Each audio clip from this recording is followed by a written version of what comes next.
जिसको कोई टाल नहीं सकता। यहाँ का कोना कोना छान मारो, ये झूठ बोल रहा है। मेरा बाप जुल्मी हो सकता है पर झूठा कभी नहीं हो सकता। शुक्रिया मेरी बच्ची। शायद मैंने तुम पर बड़ी ज्यादती की।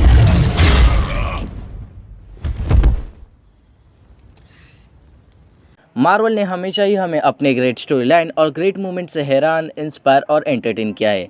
चाहे वो आयरन मैन का आई एम आयरन मैन वाला सीन हो, कैप्टन अमेरिका का म्योलनर उठाना या फिर थानोस का स्नैप। लेकिन एमसीयू में कुछ सीन्स ऐसे भी है जो कि काफ़ी अंडररेटेड है और लोग उनके बारे में भूल ही चुके हैं। और इनमें से कुछ सीन्स इंस्पायर भी करते और कुछ बातें सोचने में भी मजबूर करते। तो हेलो एवरीवन, मेरा नाम है वैभव, आप देख रहे हैं मेरा चैनल कैप्टन वैभव। और आज के इस वीडियो में हम बात करेंगे top 10 most underrated moments in the Marvel Cinematic universe. तो बिना टाइम वेस्ट किए let's begin the video. Thor versus Hulk, the Avengers. Thor Ragnarok वाली थॉर वर्सेस हल्क फाइट तो सबकी ही फेवरेट है, लेकिन एवेंजर्स में ट्रिनिटी के बाद the God of thunder versus the Hulk की बात शायद ही कोई करता है। सीरियसली म्योलनर की असली पावर हमें तभी समझी जब हल्क म्योलनर को उठा भी ना सका और सिर्फ एक स्मैश से थॉर ने हल्क को गिरा दिया।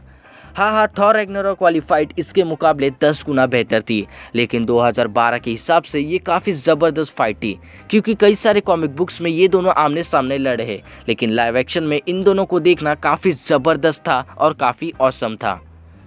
Iron Man flying for the first time. हम सब जानते हैं कि टोनी स्टार्क ने मार्वल सिनेमैटिक यूनिवर्स की शुरुआत की, जिसमें ये scene I am Iron Man काफ़ी ऑसम और हाई रेटेड था। लेकिन आयरन मैन का पहली बार उड़ना काफ़ी ज़बरदस्त था क्योंकि 2008 में लोगों ने आयरन मैन को सुपर पावर्स की वजह से नहीं तो बल्कि उसके रियल होने की वजह से पसंद किया था कि कोई भी बंदा आयरन मैन बन सकता है अगर पैसा, नॉलेज और टेक्नोलॉजी हो तो। और ये सीन आयरन मैन का पहली बार फ्लाई करना काफ़ी ज़्यादा बियॉन्ड इमेजिनेशन था, जो कि उस समय के हिसाब से काफ़ी ज़बरदस्त था। लेकिन आज के टाइम में ये सीन काफ़ी ज़्यादा अंडररेटेड बन चुका है, जिसके बारे में ज़्यादातर लोग बात ही नहीं करते। और यूँ कहे तो ये सीन काफ़ी रिवोल्यूशनरी था, जिसने कि लोगों को इंस्पायर किया रियल लाइफ आयरन मैन बनने के लिए। डैडी एंटमैन और मॉमी वॉस्प यानी कि होप की माता पिता हेनरी पिम और मिस पिम सब बोलते हैं कि कैप्टन अमेरिका फर्स्ट एवेंजर है और कैप्टन मार्वल सेकेंड, जबकि एंटमैन एंड द वास्प में रिवील हुआ था कि 90s में और भी सुपर हीरोज थे जो कि देश के लिए लड़ते थे। भले ही इनका एमसीयू में इतना इम्पोर्टेंट रोल ना हो, लेकिन अगर हम सिनेमैटिक टाइमलाइन से देखें तो ये काफ़ी इम्पोर्टेंट सीन बनता है जो कि बताता है कि एमसीयू में और भी सुपर हीरोज थे और शायद है भी, जैसे कि आइजिया है। भले ही ये मूवमेंट अंडररेटेड हो, लेकिन काफ़ी सोचने लायक सीन है ये, क्योंकि ये बताता है एमसीयू के यूनिवर्स में एवेंजर्स के अलावा भी और बहुत सारे सुपर हीरोज हो सकते हैं। The vulture reveal. ज़्यादातर एमसीयू के विलन्स हमें पहले से ही पता होते हैं, लेकिन स्पाइडरमैन होमकमिंग में मेजॉरिटी ऑफ लोगों को शॉक लगा जब पता चला कि स्पाइडी की गर्लफ्रेंड का बाप ही विलन है। पहले ही सैम रेमी की स्पाइडरमैन मूवी में हमने पीटर को अपने बेस्ट फ्रेंड के बाप से लड़ते हुए देखा और कोई कसर कम थी जो अब गर्लफ्रेंड के बाप से लड़वा दिया। खैर, ये सीन जितना शॉकिंग था उतना ही इमोशनल भी, कि आप जिससे प्यार करते हो और उसी के बाप से आपको लड़ना है। और पता नहीं आजकल इस सीन की ज़्यादा कोई बात ही नहीं करता, लेकिन जो भी हो, अगर स्पाइडरमैन नो वे होम में सिनिस्टर 6 वापस आ जाते तब तो इस मोमेंट को लोग भूल ही जाएंगे। Gamora and Nebula's fight. Guardians of the Galaxy हमेशा ही फैमिली रिलेटेड फ्रेंचाइज रही है, जिसमें कि पर्सनल ट्रॉमा रहा है। ज़्यादातर लोग थॉर और लोकी, वांडा और पिएट्रो की ही बात करते हैं, लेकिन एमसीयू की इस सिबलिंग जोड़ी की ज़्यादा कोई बात ही नहीं करता। थानोस की बेटियां गमोरा और नेबुला हमेशा ही एक दूसरे की जानी दुश्मन रही है, और यही हुआ guardians of the Galaxy volume 2 में जब इन दोनों के बीच लड़ाई हुई। और यही नहीं, इसमें किसी एक का मरना तो तय ही था। ये फाइट काफ़ी ज़्यादा अंडररेटेड है, लेकिन कुछ भी हो, गमोरा और नेबुला की स्टोरी लाइन एमसीयू में काफ़ी कनेक्टेड थी, जो कि मैंने पर्सनली फील की कि कितनी सारी तकलीफ इन दोनों ने उठाई अपनी पूरी ज़िंदगी। Steve reunites with Agent Carter, Captain America the Winter Soldier. Steve Rogers Captain America की लव लाइफ काफ़ी हद तक कॉम्प्लिकेटेड और इमोशनल रही है। मैंने अपनी इस video the entire journey of captain America Steve Rogers in the Marvel Cinematic universe में ये डिस्कस किया है कि कैसे रही कैप्टन अमेरिका की पूरी जर्नी एमसीयू में। स्टीव पूरी जिंदगी वॉर में ही था, चाहे वो रेड स्कल के अगेंस्ट हो या लोकी के अगेंस्ट। लेकिन 2014 में फाइनली स्टीव पेगी कार्टर से मिला, जो कि दुखी थे कि वो कभी अपनी फैमिली बना ही नहीं पाए। और स्टीव और पेगी का रियूनाइट, और इसी बीच की कन्वर्सेशन हमने एवेंजर्स एंड गेम के ट्रेलर में भी सुने। दैट शोज कि पेगी ने ही मोटिवेट किया स्टीव को अपनी पूरी ज़िंदगी भर, चाहे वो 1945 हो या 2016 कैप्टन अमेरिका सिविल वॉर। और ये सीन जो कि काफ़ी इंपॉर्टेंट होता है कैप्टन अमेरिका के मोटिव से, one of the most underrated scene है पूरे MCU में। Loki reacts to Frigga's dead Thor the Dark World. Loki उन गिने चुने लोगों में से है जो कि स्टार्टिंग से MCU का पार्ट रहे हैं। हम स्टार्टिंग से ही देखते आ रहे हैं कि गॉड ऑफ मिस्चिफ क्या कुछ नहीं करता अपने भाई और अपने बाप को परेशान करने के लिए, लेकिन हम फैंस नहीं जानते थे कि लोकी किसी से प्यार भी करता है, वो भी इतना कि उसके लिए रो पड़े। अपने 1500 साल की एज में लोकी को सिर्फ उसकी माँ ने ही समझा, और लोकी का इस तरह से टूट जाना फैंस ने भी महसूस किया। मैं स्टीव रॉजर्स की तरह लोकी की एंटायर जर्नी इन MCU भी डिस्कस करने वाला हूँ मेरे नेक्स्ट वीडियो में, तो प्लीज़ चैनल को सब्सक्राइब कर दीजिए और देखिए कि लोकी ने क्या कुछ नहीं झेला अपनी लाइफ में।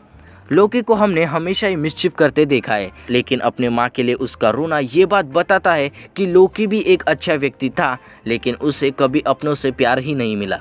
लेकिन अब लेट्स सी कि क्या लोकी सीरीज़ में हमें फ्रिगा वापस दिखेगी या नहीं, क्योंकि ऑफ कोर्स इस सीरीज़ में टाइम ट्रैवल तो होने ही वाला है। और लेट्स सी लोकी को वो मिले फ्यूचर में जो कि वो डिज़र्व करता है। Hawkeye speech. मैंने अपनी इस video Hawkeye the smartest Avenger में इस सीन को वैसे तो एक्सप्लेन किया है, लेकिन यहाँ शॉर्ट में बता दूँ कि ये सीन सच में one of the great speech में से एक आता है MCU में, जो कि काफ़ी अंडररेटेड है। Look, I just need to know because the city is flying. Okay, look, the city is flying. We're fighting an army of robots. And I have a bow and arrow. None of this makes sense. But I'm going back out there because this is my job. Okay, and I can't do my job and babysit. Doesn't matter what you did, what you were. If you go out there, you fight, and you fight to kill. Stay in here, you're good. I'll send your brother to come find you, but if you step out that door, you are an Avenger. Hawkeye का ये dialogue काफ़ी motivational है, जो कि Wanda को actual में super hero बना देता है। The city is flying and I have a bow and a arrow that makes no sense. ये लाइन सीरियसली हॉकाई के लिए ही थी कि एक इंसान with 0 super powers still fought the biggest threat in the world along with the Avengers. इस line ने सिर्फ वांडा को ही नहीं तो बल्कि पूरे दुनिया भर के मार्वल फैंस को मोटिवेट किया, खासकर मुझे। Trinity meeting for the first time. Trinity यानी कि थॉर, आयरन मैन और कैप्टन अमेरिका मार्वल कॉमिक्स के सबसे इम्पोर्टेंट सुपर हीरोज़ रहे, और MCU में भी इनका काफ़ी तगड़ा रोल था। लोग अक्सर याद करते वो एवेंजर्स का पहली बार असेंबल होना और एंड गेम में थानोस के खिलाफ असेंबल होना, लेकिन ये सीन जिसमें कि ट्रिनिटी पहली बार मिलती है हर बार अंडररेटेड रह जाता है। लोग कई बार इसे याद भी नहीं करते। हम बचपन से सुपर हीरोज़ को एनिमेटेड शोज़ और उनकी सोलो मूवीज़ में देखते आ रहे हैं, लेकिन क्या होगा अगर सुपर हीरोज़ एक साथ आएंगे आमने सामने? और यही हुआ एवेंजर्स मूवी में, जहाँ ट्रिनिटी पहली बार आमने सामने आई, जिसमें थॉर और आयरन मैन के ज़बरदस्त फाइट के बाद कैप्टन की शील्ड ने दोनों को एक दूसरे को मारने से बचा लिया। ये सीन भले ही उस वक्त के लिए इतना इम्पोर्टेंट ना रहा हो, लेकिन आज जब आयरन मैन नहीं रहा और कैप्टन रिटायर हो चुका है, तो ये सीन काफ़ी इमोशनल और इम्पैक्टफुल बन जाता है। Avengers Age of Ultron party scene. Age of Ultron आज भी थोड़ी बहुत कंट्रोवर्शियल मूवी है MCU में, लेकिन ये फिल्म एक परफेक्ट एवेंजर्स मूवी थी, जिसमें कि ये पार्टी वाला सीन ही बताता है कि एवेंजर्स सिर्फ वर्क पार्टनर्स नहीं तो बल्कि एक फैमिली थे, और नॉर्मली यही तो होता है एक फैमिली सुपर हीरो टीम। भले ही आगे एवेंजर्स एक दूसरे के अगेंस्ट लड़े, फिर अलग हुए और फिर असेंबल हुए, लेकिन ये सीन पूरे MCU में काफ़ी पॉजिटिव सीन था। एवेंजर्स का एक साथ बैठना, हंसी मजाक करना, म्योलनर को उठाने की नाकाम कोशिश करना।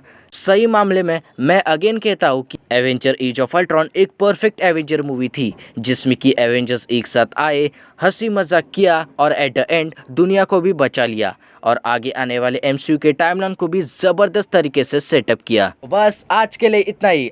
जर तुम्हाला व्हिडिओ आवडली असेल तो प्लीज़ वीडियो को लाइक और चैनल को सब्सक्राइब कर दीजिए। मैं मिलता हूँ आपको और interesting Marvel, DC, Hollywood, Netflix related topics के साथ। तब तक के लिए जय हिंद, वंदे मातरम, जय महाराष्ट्र, और प्लीज़ सब्सक्राइब कर दो यार। We can bust arms dealers all the live long day, but that up there, that's the end game. How are you guys planning on beating that? Together. Hey, Miss Potts. If you find this recording, don't feel bad about this. Part of the journey is the end. Just for the record, being adrift in space with zero promise of rescue is more fun than it sounds.